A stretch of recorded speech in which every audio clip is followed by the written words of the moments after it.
हरियाणा में बकाया property tax 31 दिसंबर तक भरने पर ब्याज माफी की आकर्षक पेशकश करके विभाग के मंत्री कमल गुप्ता बेशक फूले ना समा रहे हों, पर शायद उन्हें लोगों के जी के जंजाल का भी पता ही नहीं कि जब सर्वे कंपनी ने कहीं कहीं 70% तक सर्वे रिपोर्ट ही गलत दी है तो लोगों को इस योजना का फायदा कैसे और कितना मिलेगा, इसका अंदाजा लगाना मुश्किल नहीं है।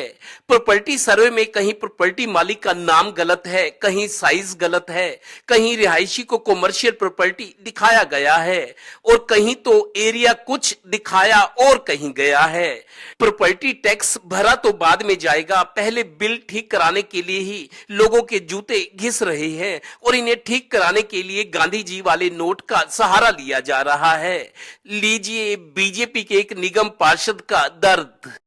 नहीं, प्रॉपर्टी आईडी कॉन्सेप्ट तो बहुत बढ़िया है, लेकिन थोड़ी सी स्टाफ की मिसमैनेजमेंट की वजह से लोग परेशान हो रहे हैं।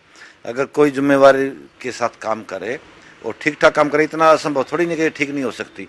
जब सर्वे में कोई किसी का 150 गज लिख दिया है, उसका 125 गज, जब वहाँ कोई कागज देख कर थोड़ी लिखते हैं। अगर चाहते हैं अधिकारी तो उसको ठीक कर सकते हैं, जैसे पहले एंट्री की है तो उसको एंट्री ठीक कर सकते हैं।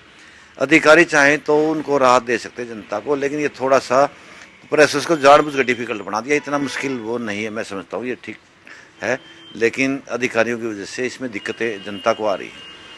जैसे गौरतलब है कि सर्वे करने वाली कंपनी याशी ने पानीपत नगर निगम को जो सर्वे रिपोर्ट दी है उनमें 70,000 प्रॉपर्टी अवैध बताई गई है। मॉडल टाउन तक की प्रॉपर्टी जब देश का बंटवारा हुआ था।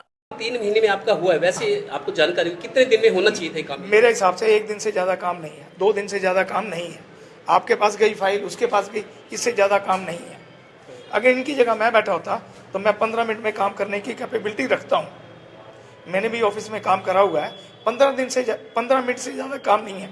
एक बंदे के पास मान लो जाती है फाइल, 5 मिनट में फाइल क्लियर हो जाती है, फिर आगे 3 महीने क्यों पेंडिंग रह जाती है? 6 महीने में जेई रिपोर्ट गलत कर देता है, फिर दोबारा प्रोसेस शुरू हो जाता है। चले जाओ, आपको फाइल हाथ में नहीं देंगे, नहीं देंगे, किसके पास जाएगी? क्या पता लगा किसके पास जा रही है? हालांकि छीछा लेदर होने पर पानीपत नगर निगम में अब एफिडेविट देकर प्रॉपर्टी टैक्स का असेसमेंट और इसे भरने की बात कही जा रही है, पर इससे तकलीफें कब और कितनी दूर होंगी, ये सवाल भी अपने आप में बड़ा है।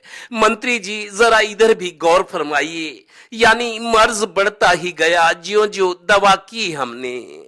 हरियाणा में प्रॉपर्टी सर्वे पर विपक्ष की बड़ी नेता कुमारी शैलजा ने सरकार पर बड़ा आरोप लगाया है। आरोप ये कि सर्वे करने वाली याशी कंपनी को गलतियों की भरमार पर पेनल्टी लगाने और उसे ब्लैक लिस्ट करने के बजाय तय रकम से दुगनी का भुगतान किया गया। अब लोगों को अपनी गलतियां ठीक कराने के लिए रिश्वत देनी पड़ रही है। अगर ये आरोप सच है तो हे राम। कैमरामैन राजेश कुमार के साथ Devendra Kathoria, total news, Panipat bureau.